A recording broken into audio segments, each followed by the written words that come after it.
To the people of Vlakfontein, this man was a celebrity and someone to admire. Especially the children looked up to him. Vlakfontein was the kind of area where children had to give up school and ambitions to work, because in South Africa, only 33% of people work. He had also added that he had grown up in an orphanage, which gave even more hope to the poor kids with little to hope for.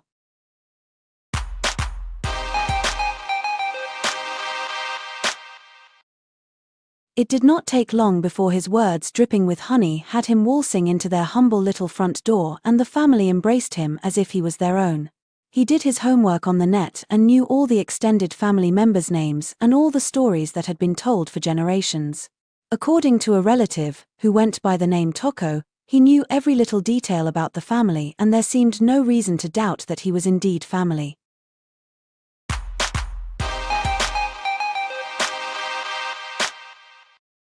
He claimed his father's name was Malepa, and everyone knew Malepa had many girlfriends, so it would not be strange for this young man to be his son.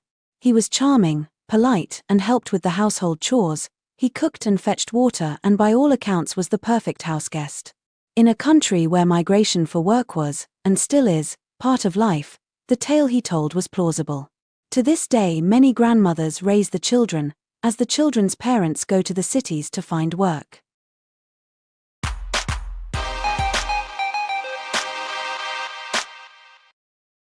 Since both men were on the scene, they were arrested quickly.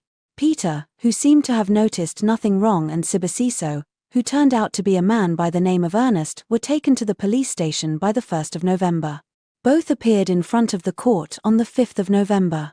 The men were supposed to plea on this day, but as the poor investigation continued, people went in and out of the house and no formal protocol was followed. For instance, the day after the discovery, there are photos of people digging in the sand and beginning to clean the house.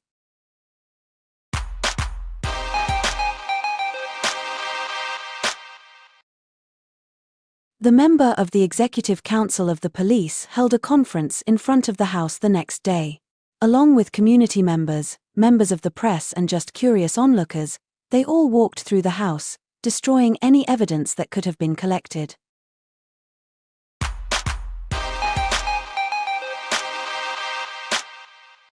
The charges against both men were for 7 charges of premeditated murder, and Ernest had an added 3 charges of rape. On 12 November, Ernest asked to be moved to another prison because he felt that Peter was a threat. They moved him and also discovered that, like Peter, he was a citizen from Zimbabwe. The court hearing was delayed because in South Africa, there is a shortage of electricity and the power goes off randomly for hours or sometimes days, often because the stations were not maintained for the last 25 years.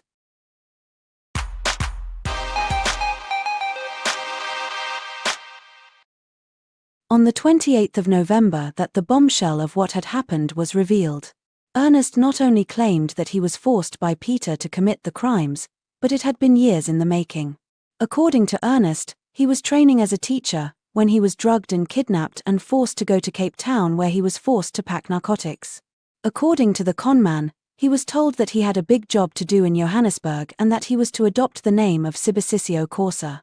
He was supposed to first befriend the family on Facebook and then make out to be part of the family and then kill them. In another one of his fantastic tales, he happens to escape from his capturers, but ends up returning to the gang. He claims he met Peter in Johannesburg and that it is the elderly man who laid out the plans to kill the family. According to our source that is completely unreliable, he was given a hammer and told to hit each victim twice on the head. He also admits that he suffocated the children but never explains where the puncture wounds are from. He was apparently also ordered to rape all the children before killing them.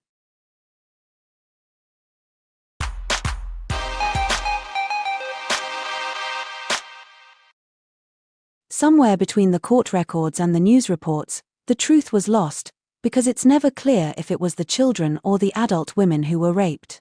Regardless, it's a horrible fact in the case. No one can also agree on the timeline and when the people in the house were raped and killed, but this is South Africa, which is not known for its detailed forensic work or investigation. Ernest would put in a claim of not guilty because he said he lived in fear of his life. Of course, Peter said it was all rubbish and denied his part in the crimes.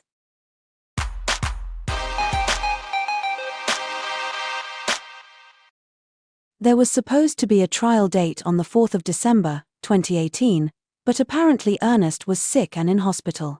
Another trial date was postponed because Pieter's lawyer had a personal crisis to attend to. The case was eventually postponed to the 29th of January, 2021, as a result of all the delays. On the 18th of January, Ernest decided to take the coward's way out and hung himself in his cell with his shoelaces. There were, however, reportedly several other injuries on his body. It was also a strange fact that his body had been moved to a holding cell in Cape Town, which is a good 12 hours drive away from the cell he was originally held in. There are so many different strange occurrences about his death that it's a rabbit hole far too deep to fall into.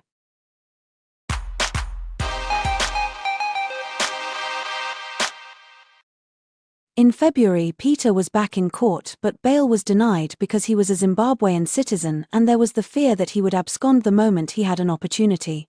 In June, the National Prosecuting Committee withdrew all charges against Peter, claiming they did not have enough evidence to prosecute him. Since the main accused was dead and all the other evidence was hearsay, the prosecutor felt he had no case against the accused. Shockingly, the police claim that they have not enough DNA or any other evidence to investigate the crime further. No one seems to also know what had happened to the 7 people's autopsy reports. This was despite that Peter and Ernest were in contact with each other for months before the murders. It was also suspicious that Peter had been sleeping and cooking in to house up until the bodies were discovered. Unfortunately, all that was left to link him to the murders was a confession by the deceased Ernest, which was not admissible in court.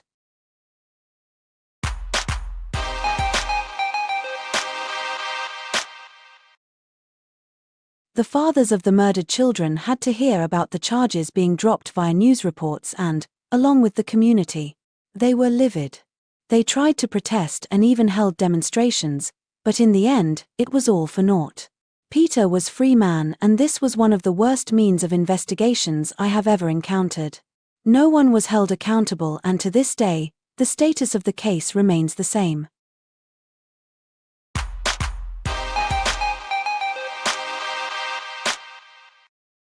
Thank you for watching my episode 4, The Vlakfontein Murders. Please like, share and subscribe for further true crime episodes here on my Shades of Evil vlog.